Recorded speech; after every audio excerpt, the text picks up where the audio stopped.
हाँ, आपको नंगा करके खिलाया जाए तो वो अच्छा है क्या? व्हाट केजरीवाल इज डूइंग परिवार क्या चूतियापन बना? अरविंद केजरीवाल की गंदी राजनीति है। दिल्ली बहुत गंदी है। बस रिकॉर्डिंग है, मैं सुना दूंगा। टशन में चलते हैं, गाड़ी हाँक दी तो हाँक दी। शब्दों का प्रयोग ठीक से करना नहीं जाता तो नेता क्या बनेगा? ये पब्लिक बहुत परेशान है। ये नहीं कि टेबल टेनिस और क्रिकेट खेल के ट्रॉफी ले आया उसको वीर बोल देंगे हम।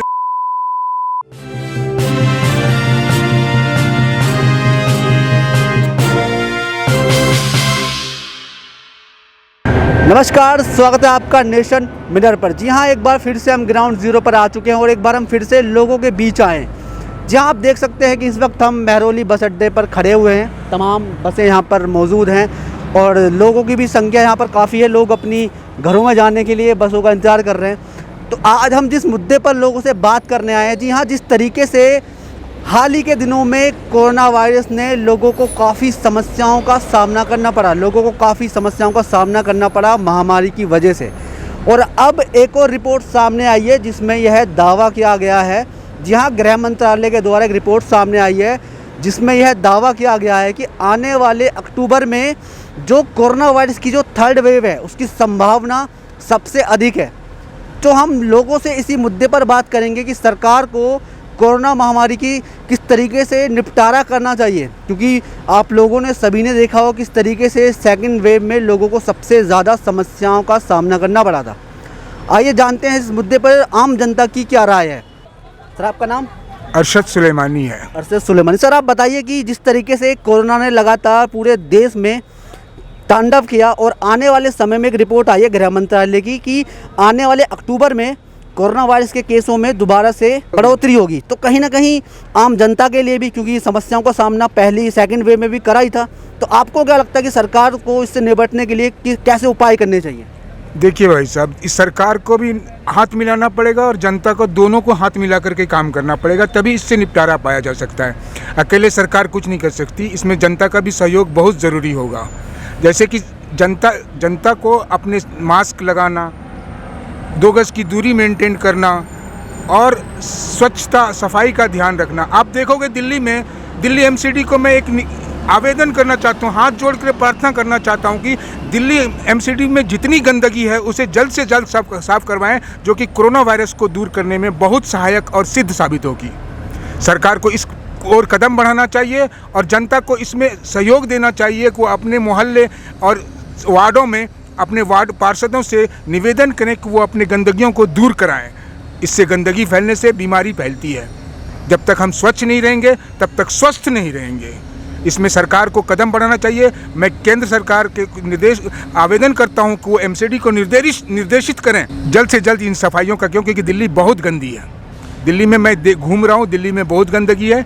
खासकर बसों में भी लोग गंदगी फैलाते हैं, जहाँ तहाँ कूड़ा खाया पिया फेंक दिया, उसका कोई माई बाप नहीं होता। और दूसरी तरफ मैं सरकार को ये भी बताना, सरकार अपने इंफ्रास्ट्रक्चर को बढ़ाए, लोगों को जागृत करें और टीकाकरण अभियान ज़ोरों से चलाएं, तभी ये हम कोरोना से निपट पाएंगे। जैसा कि अमेरिका और ब्रिटेन लोगों ने लगभग 100% लोगों को कोरोना टीकाकरण करा दिया। जिस तरीके से आपने बताया कि दिल्ली को स्वस्थ करना चाहिए, दिल्ली में जो गंदगी है उसको साफ़ करना चाहिए, परंतु ये तो चलो साफ़ सफाई की बात है, लेकिन जो सबसे बड़ा मुद्दा है कि कोरोना महामारी जब सेकंड वेव आई थी तो वहाँ पर सबसे ज़्यादा समस्या थी वो यही थी ऑक्सीजन की।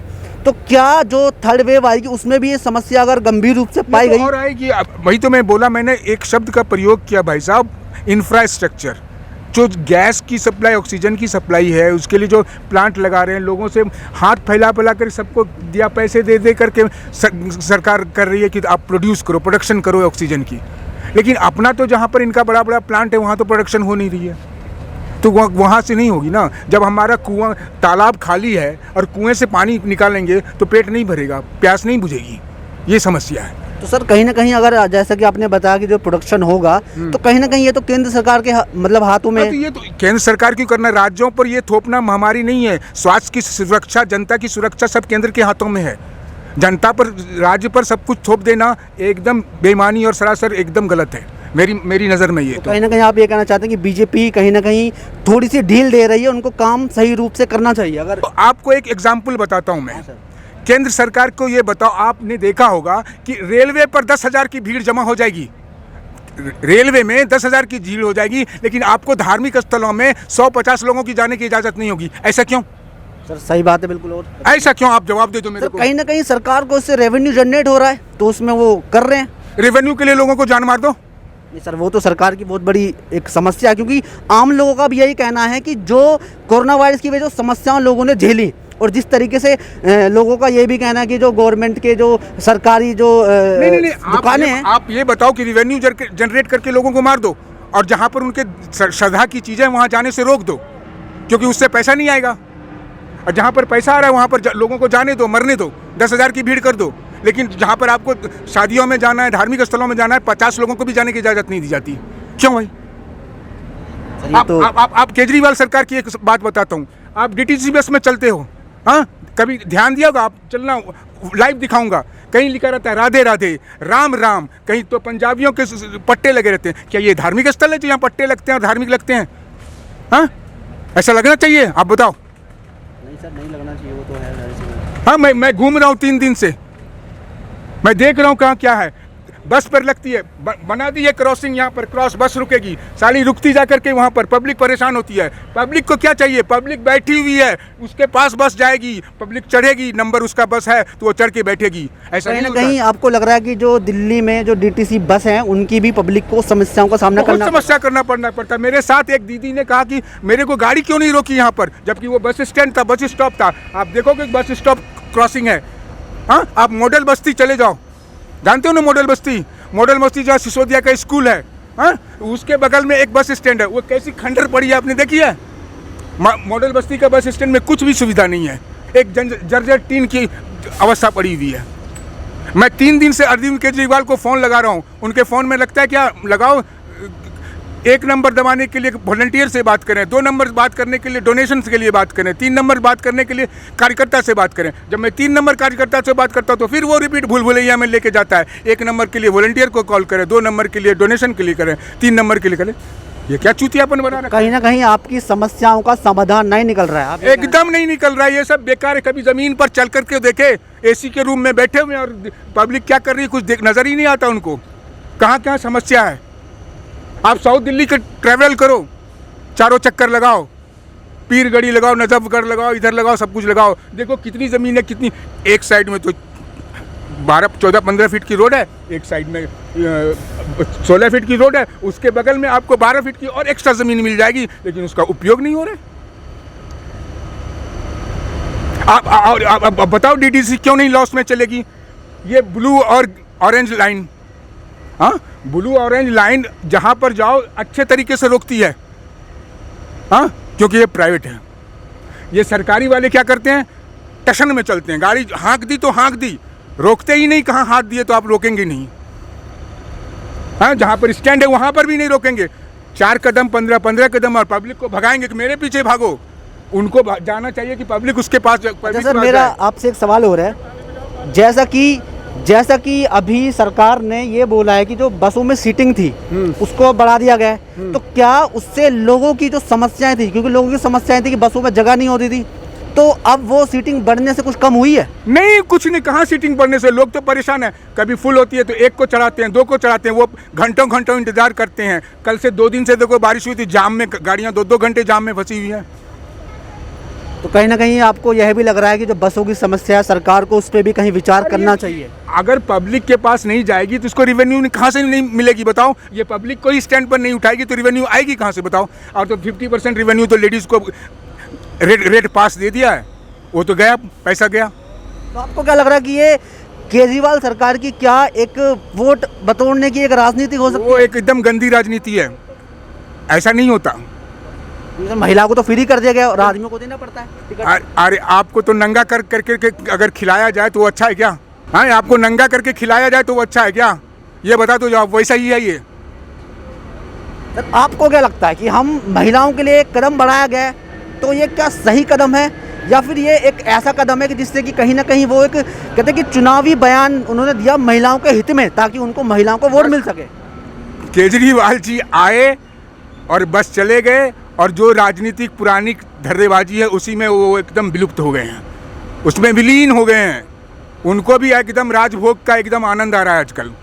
वो आप बोलो ना, मैं शादरा के ऑफिस में उसको फ़ोन किया करता है तो मेरे को उनका ऑफिस का बियरर क्या जवाब देता है, आप क्या लोहा और ये टीन बेचते हो क्या, ऐसा सवाल करते हैं। मेरे पास रिकॉर्डिंग है, मैं सुना दूंगा मोबाइल में। मेरे को जवाब देता है कि लोहा और टीन बेचते हो आप क्या, केजरीवाल के दफ्तर से आपका ऐसा ऐसा शादरा ऑफिस से। मैं पार्टिकुलर नेम दे रहा हूँ, शादरा ऑफिस से। तो आप देख सकते हो कि किस तरीके से लोगों को दिल्ली के अंदर बसों को भी लेकर, और सबसे बड़ी समस्या है जो कि हमें एक व्यक्ति ने बताया कि उनको कहीं ना कहीं बसों को लेकर भी समस्या है, और जिस तरीके से उन्होंने बताया कि बसों को रोकते नहीं हैं, तो हालांकि ये बहुत बड़ी समस्या। आइए हम इस मुद्दे पे और लोगों से थोड़ी जानकारी लेते हैं कि उनका क्या बयान रहेगा। कह रहे हैं, हाँ सर बताइए। बिल्कुल गंदी राजनीति है। हाँ सर बताइए। मैं ये कहना चाहता हूँ अरविंद केजरीवाल की गंदी राजनीति है, पब्लिक का कोई भला नहीं है, बिल्कुल पब्लिक बहुत परेशान है। तो आपको क्या लग रहा है कि आप बस स्टैंड पे बैठे हो यहाँ पर, तो क्या आपको बसों की जो सुविधा नहीं, सुविधा बेकार है, नाम के लिए सुविधा वरना बेकार है, बिल्कुल nothing. What is the program and plan for the DTC?